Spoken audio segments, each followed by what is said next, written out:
couple of nights ago, I was up in the middle of the night, unable to sleep, as is the case for many of us, I think, on a regular basis, thinking about our friends in Minnesota in particular right now. And I was scrolling Instagram and I was hit with this video that has haunted me, and I think lots of other people. There is nothing graphic in the video, but it's quite upsetting. What you're gonna hear is about 1,000 children in a detainment facility, a concentration camp in Texas, who on Saturday decided to, they call it an uprising. It basically was a protest, and an attorney for immigrants happened to be outside and capture it on video.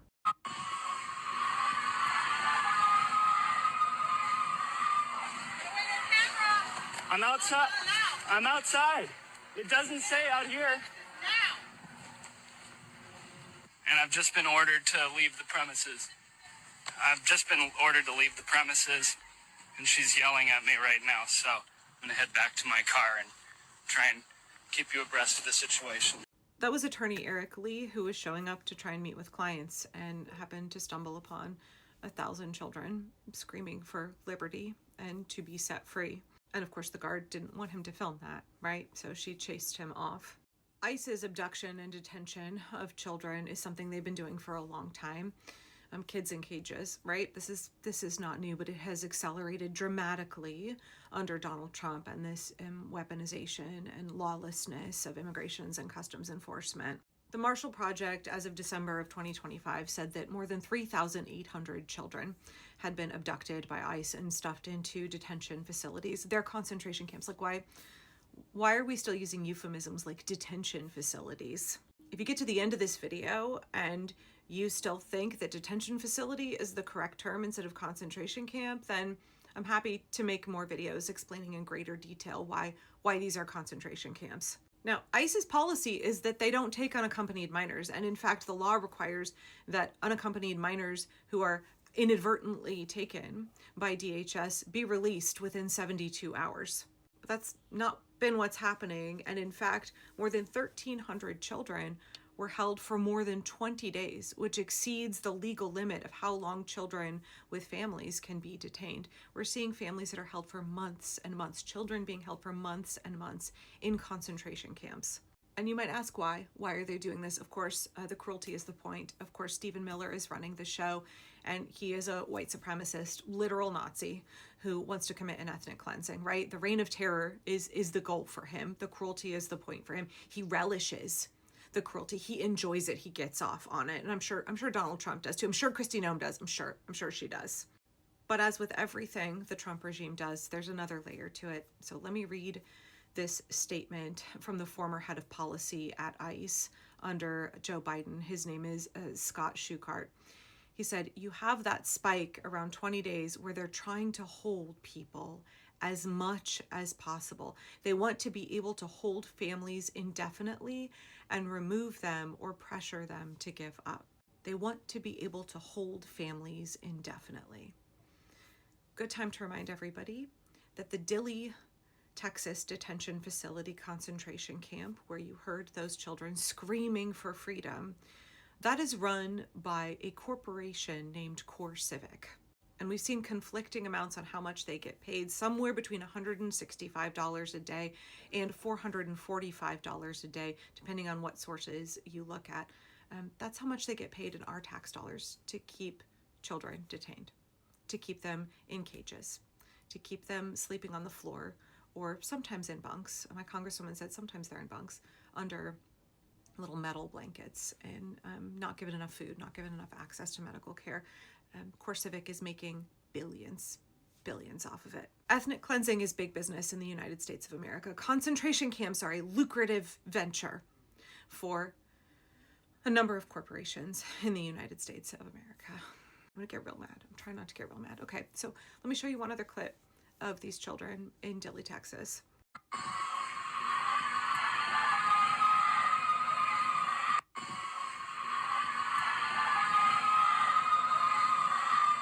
And God bless attorney Eric Lee, who has been making the rounds on the media, trying to bring attention to what's happening to these children. Here's what he had to say in a recent interview. Water is putrid. even though baby formula has to be mixed with this water, sometimes kids can't even drink it. The food often has bugs, it has dirt, it has particles. Medical care is routinely denied. My client, one of my clients had appendicitis, a child in this same Elgamal family. The officials at this facility, when he came to them writhing in pain, screaming and crying, they told him, take a Tylenol and come back in 3 days. It wasn't until he passed out and started vomiting in the hallway that somebody finally came and took him to an urgent care, where they made him sit for 6 hours, but without a doctor, without an appendectomy, before they finally, in the middle of the night, someone decided, well, maybe we should take this kid to San Antonio for his surgery. That's the type of treatment that these children are experiencing in this place. What does that make you worry or imagine maybe happening at times behind closed doors in these detention centers? Well, I don't have to imagine it. Other clients of mine are detained in places like the East Montana facility in Texas. They are being beaten by guards. They wrap flannel around their fists. They take them into the shower where there's no cameras, and they beat them up so that it doesn't leave bruises. That is what is being experienced in some of these facilities.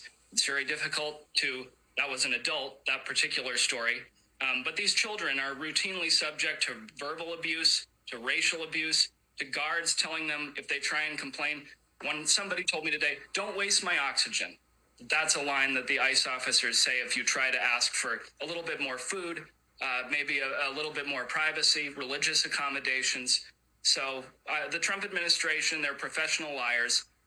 Nobody should expect anything different. They're now assassinating American citizens in the streets of American cities.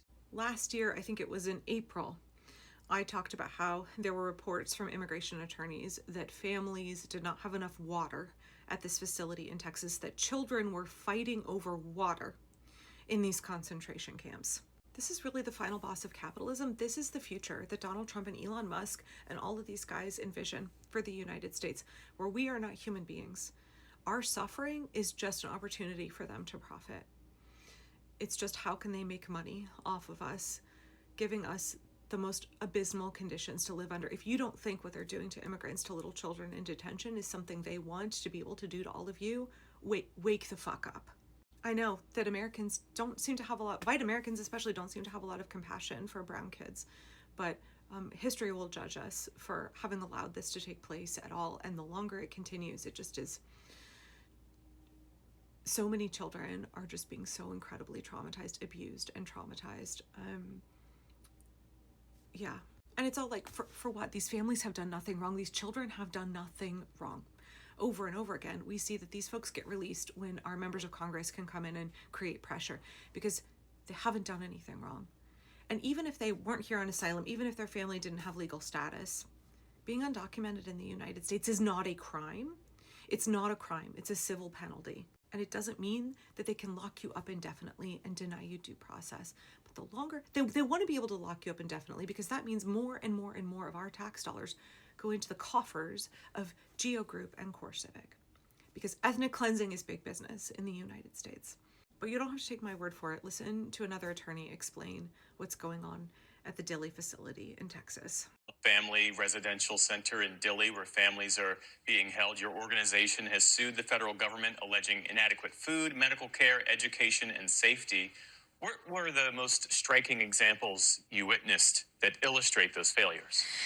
Well, there are really profound problems with basic needs like food and water. So we have seen and heard a lot of things about children not getting child-friendly food, not being able to eat what's offered.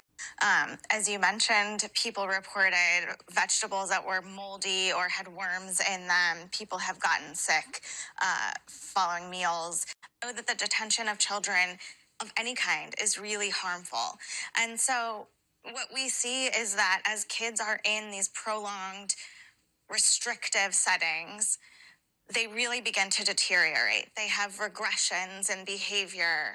One mother explained that her previously happy toddler was starting to hit her and hit himself in the face because he was so distraught over the conditions in which they were living.